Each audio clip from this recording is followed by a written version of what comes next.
നമുക്കപ്പം ഇനി വരാനിരിക്കുന്ന അല്ലെങ്കിൽ ചെയ്യാനിരിക്കുന്ന പുതിയ കഥാപാത്രങ്ങൾ എന്തെങ്കിലും? പുതിയ കഥാപാത്രങ്ങൾ എന്ന് വെച്ചാൽ ആരെങ്കിലും പുതിയ കഥാപാത്രത്തിന് വിളിക്കണ്ടേ? അല്ലാതെ വരും. നമ്മളൊരു സാധനം ചെയ്തു വെച്ചിട്ടുണ്ടല്ലോ, ആരെങ്കിലുമൊക്കെ അത് കാണും, വരും എന്നുള്ളൊരു പ്രതീക്ഷയാണ്. എല്ലാം നമ്മുടെ ജീവിതത്തിലെല്ലാം മുമ്പോട്ട് പോകുന്നതെല്ലാം പ്രതീക്ഷകളിലോട്ട് തന്നെയാണ്. കഥാപാത്രം കണ്ടിട്ട് ഇപ്പോൾ സുരേഷ് ഏട്ടൻ്റെ അഭിപ്രായം എന്താ? സുരേഷ് ഏട്ടന് ഭയങ്കര സുരേഷ് ഏട്ടനാണല്ലോ ശരിക്കും പറഞ്ഞാൽ ഏറ്റവും കൂടുതൽ നല്ല അഭിപ്രായം പറഞ്ഞത്.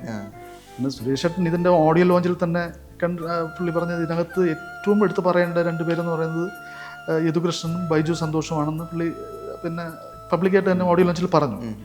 അത് തന്നെ നമുക്ക് തരുന്നൊരു എനർജി ഭയങ്കരമാണ്. തന്നെയല്ല, വർക്ക് ചെയ്യുന്ന സമയത്തും സുരേഷ് ഏട്ടൻ നമുക്ക് തരുന്നൊരു ഇതുണ്ട്, നമുക്ക് തരുന്നൊരു കോൺഫിഡൻസ് ഉണ്ട്.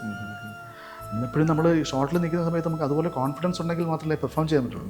സുരേഷിൻ്റെ കൂടെ നിൽക്കുമ്പോൾ ഭയങ്കര കംഫർട്ടബിളാണ്, നല്ല മനുഷ്യനാണ്, നല്ല രീതിയിൽ നമുക്ക് കമ്മ്യൂണിക്കേറ്റ് ചെയ്യാൻ പറ്റും, നല്ല അതാണ്. അപ്പോൾ അതുകൊണ്ട് നല്ല രസമായിരുന്നു, വർക്ക് ചെയ്യാൻ ഭയങ്കര രസമായിരുന്നു.